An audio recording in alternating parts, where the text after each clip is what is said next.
Sa ating CSC in Action, talakayin naman natin kung makakakuha ba ng eligibility ang honor graduates mula sa Open Distance Learning Programs at aling mga level ba sa pamahalaan ang maaari nilang pasukin.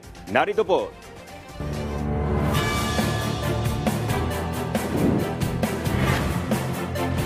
Magandang araw, Pilipinas!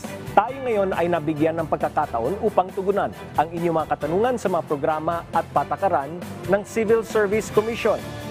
Ako po si Chairperson Carlo Nograles para sa CSC in Action.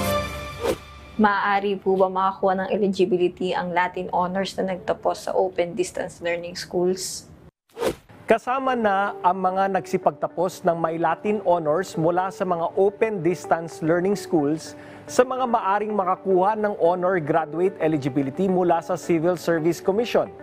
Sa inilabas naming CSC Resolution number 2300615, pinalawig na ang pagbibigay ng Honor Graduate Eligibility na katumbas ng isang Career Service Professional Eligibility para sa mga cum laude, magna cum laude at summa cum laude na mga open distance learning programs mula sa mga open universities and colleges na accredited ng Commission on Higher Education.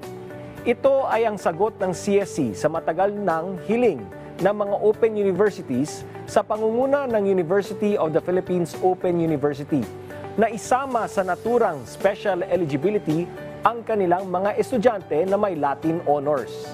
Ang Honor Graduate Eligibility ay maaaring magamit sa pag-apply para sa mga first and second level positions sa pamahalaan na hindi kailangan ng practice of profession at hindi sakop ng bar board or special laws.